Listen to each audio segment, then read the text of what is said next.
시작했습니다. 안녕하세요. 자, 건축물 에너지 평가사 우리 1차 합격하신 분들 진심으로 축하드리겠습니다. 지금 이제 우리 이번 시간에 할 거는 건축물 에너지 평가사 우리 2차 시험. 우리 2차 시험 이제 주관식에 관련된 내용들인데, 우리 저랑 같이 할 파트는 우리 전기 쪽 관련된 파트예요. 그래서 우리 전기에 관련된 것들은 저랑 같이 한번 해가지고 좀 얘기를 드릴 건데, 먼저 우리 1차 시험은 사지선다로 우리 찍으면 그만인데, 모르면은 찍어도 되는데, 2차 시험 같은 경우는 우리 누구 내가 모르면 아예 우리 답을 쓰질 못하죠. 그 다음에 2차 시험 같은 경우는 1차하고 틀려가지고 다 주관식이다 보니까 모르면 못 쓰는 것도 있고, 그 다음에 알면서도 우리 잘못하면 틀리는 경우가 있어. 그럼 몇 가지 우리 주의사항 같은 것 좀 우리도 간단하게 얘기 드릴 테니까 우리 한번 잠깐 확인 한번 하도록 하죠. 자, 먼저 우리 2차 시험 같은 경우는 2차는 우리 누구냐? 얘는 뭐 단답형으로 나올 때도 있고, 자, 그 다음에 우리 누구야? 뭐 한 서술형으로 이렇게 나오는 경우도 있고, 그 다음에 우리 누구 계산 문제 이런 게 나오죠.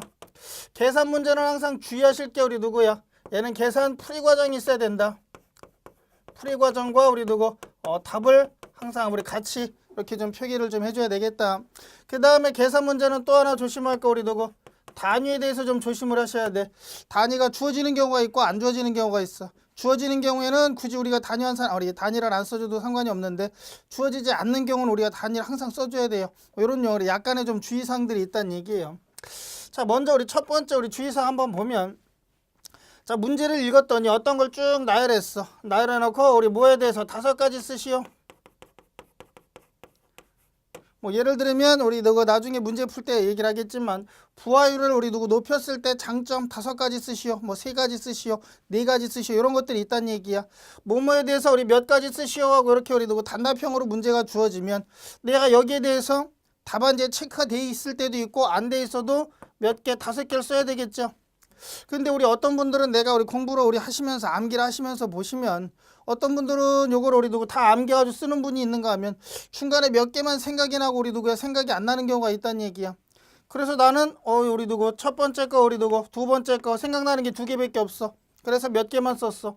2개만 이렇게 우리 누구 내가 체크를 했다는 얘기야. 5가지 쓰는데 우리 2개 정도밖에 안 써놨어. 그러면은 얘가 만약 예를 들어 5점짜리다. 5점짜리 문제면 뭐 한 2점 주지 않을까, 이런 이상한 기대는 하지 마세요. 아시겠죠? 무슨 얘기냐? 뭐에 대해서 우리 5가지 써라, 7가지 써라, 10가지 써라 막 이런 것들이 나오면 최소 기본적으로 채점이 들어가는 건 반 이상이야.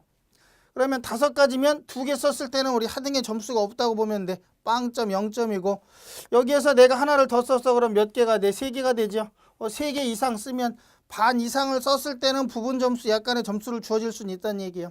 아시겠나요? 근데 이것도 제가 보기에는 그래, 감독관 재량이야.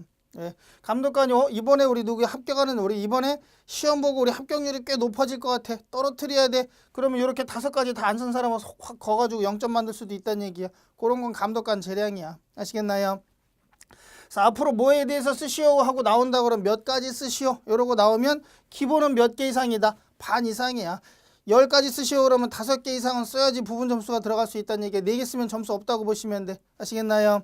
자, 이런 식으로 우리 두고 하나 좀 조심할 점들이 있고, 자, 그 다음에 두 번째 이번에는 자 어떤 문제를 보니까 쭉 얘기해 놓고서 우리 두고 뭐 예를 들어 광속은 몇 루멘인가 뭐 이러고 물어봤어. 계산 문제야. 어떤 조건들이 막 주어지고 우리 광속을 계산하시오 이러고 주어졌다는 얘기야. 그럼 아마 답안지에 이렇게 돼 있을 거예요. 계산 땡땡 그 다음에 답 땡땡 이렇게 돼 있을 거야. 그러면 여기다가 계산 풀이 과정을 쓰란 얘기야. 계산 풀이 과정을 다 쓰고 그 다음에 여기다 답을 써야 돼. 예를 들어 계산을 다 풀고 나니까 답이 약 100루멘이 나왔어. 자, 그러면 답에다가는 못 쓰면 돼. 100 이렇게만 써놔도 얘는 맞게끔 해주겠다는 얘기야. 왜? 풀이 과정이 보니까 틀린 거 없이 다 맞았어. 답도 100 맞았어. 그러면 얘는 채점 해주겠다는 얘기. 예를 들어 얘도 5점짜리 문제다라고 가정을 한다 그러면 5점 주어지겠다는 얘기야. 근데 나중에 이런 형태 문제, 얘는 지금 우리 누구 제가 맞았다고 얘기 드리는 이유 중에 하나가 뭐냐, 문제지상에는 뭐가 있어? 단위가 있죠. 몇 루멘인가 하고 단위를 주어지고 물어봤기 때문에 굳이 단위를 안 써도 상관이 없어. 근데 어떤 문제는 보니까 이렇게 나와 있다는 얘기야. 광속은 얼마인가 이러고 그냥 이렇게 물어봤어. 자, 자, 얘에 대한 우리 광속은 얼마인가 이러고 물어봤단 얘기야. 그러면 이렇게 우리 물어보고 나니까 여기는 지금 단위라는 게 있다 없다? 없다는 얘기야. 단위가 없는데 계산 풀이 과정 다 맞았어. 그 다음에 답안지 쓸 때 100 이러고 써놓으면 얘는 맞은 게 아니라 쫙 거버린다는 얘기야. 틀렸다는 얘기야. 점수 안 줄 수도 있다는 얘기야. 이유가 뭐 때문에? 문제지상에 단위가 없으면 답안지에다 무조건 단위를 두고 루멘 이러고 써줘야 돼.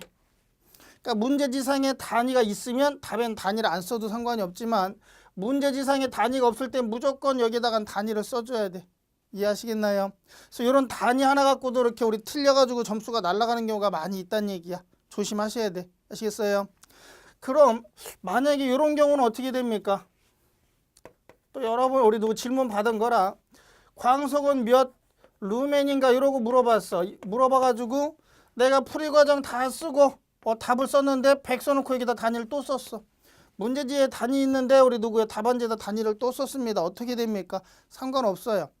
여기 단위 있는데 여기다 단위 더 썼다고 뭐라 그러는 경우는 없어. 무슨 얘기냐? 문제지상에 단위가 있든지 없든지 앞으로 우리 누구 2차 시험 준비하시는 분들은 무조건 답에다가 단위 있는 계산 문제 같은 경우는 답에다 단위를 계속 다는 연습을 하시란 얘기야. 실수하지 않게. 그래서 문제에 단위가 있건 없건 무조건 답에다가는 단위를 계속 우리 기입하는 단위를 우리 요 단위를 계속 표시하는 이런 연습을 좀 하시란 얘기야. 그래야지만 나중에 뭐 할 거다? 실수를 좀 줄일 수 있을 거란 얘기야. 아시겠나요? 그 다음에 제가 지금 이렇게 우리 두 가지 형태를 좀 예를 좀 들었었는데, 자, 요런 거 1번 같은 경우 제가 1번 예를 들은 경우 같은 경우는 뭐에 대해서 쓰시오 하고 주어졌으니까 뭐에 대해서 쓰라 그러면 이거는 뭐 해야 돼? 제가 아무리 설명을 드려도 이건 본인이 외우지 않으면 못 쓰는 거야. 그래서 뭐에 대해서 쓰시오 이런 식으로 우리 쓰라고 나오면 단답이나 서술형으로 뭐에 대해서 쓰시오 하고 나오면 거기에 대해서는 내가 다 외워서 쓰는 수밖에 없어. 설명을 아무리 잘 드려도 본인이 외우지 않으면 끝이란 얘기야. 아시겠나요? 그래서 여러분 우리 설명 계통 문제는 뭐에 대해서 쓰시는 단답형 문제나 또는 서술형 문제 같은 경우는 내가 써야 되는 건 무조건 뭐 해라? 여러 번 써봐서 외우는 수밖에 없다. 아시겠나요? 그래서 우리 나중에 문제 풀 때도 이렇게 우리 서술형이나 단답형 문제가 나오면 간단하게 답만 이렇게 얘기를 해드리고 요거를 뭐 외워야 되잖아. 무조건 본인이 외워야 돼. 아시겠나요? 그러니까 우리 본인이 암기해야 되니까 얘네들은 간략하게만 좀 얘기를 드릴 거예요. 얘기를 드릴 거고 추가적인 거 설명드릴 것들은 설명을 좀 드릴 거고. 자, 이렇게 우리도 두 번째 2번 문제처럼 예를 들어 이런 우리도 계산 형태 문제가 나오면 요 계산한 우리 풀이 과정과 그 다음에 답 이렇게 좀 우리 따로따로 좀 얘기를 드릴 테니까 요것도 연습 계속 하시면서 풀이 과정 아무리 답이 맞았어도 풀이 과정이 없는 계산 풀이 과정이 없는 답은 채점을 안 해. 아시겠나요? 그러니까 우리 어떻게 해서 우리 요런 답이 도출됐다라는 풀이 과정은 반드시 있어야 돼. 아시겠나요? 그 다음에 답에다 항상 하자? 단위 붙이는 요런 연습을 좀 하자. 이해하시겠어요?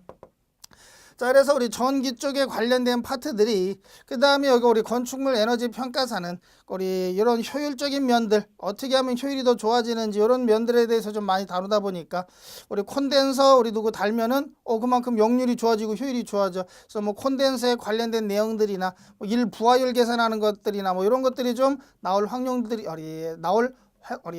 좀 있다는 얘기야. 그래서 램프 우리 어떤 램프가 우리 효율이 얼마만큼 더 좋은지 이 램프에 대한 우리 효율이 좋은 점 또는 뭐 우리 장점 막 이런 걸 쓰시오 뭐 이런 형태로 좀 출제가 될 것 같아요. 그래서 저번 시험에도 보니까 우리 콘덴서 용량 계산하는 이런 형태의 문제가 나왔어. 콘덴서 용량 계산한다는 얘기는 콘덴서를 닮으로 해서 역률이라든지 내가 쓸 수 있는 전력량이 그만큼 늘어난다는 얘기야. 손실이 줄어든다는 얘기야.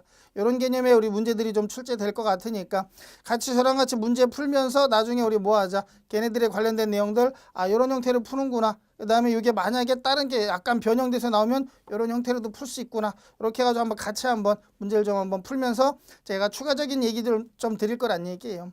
1차 필기 시험에서 우리 했던 얘기들이 또 2차 실기에 또 나올 거야. 그러니까 그때 했던 거 다시 한번 상기 한번 시키면서 그렇게 해가지고 우리 간단하게 문제 풀면서 우리 내용 정리도 같이 한번 하도록 하죠.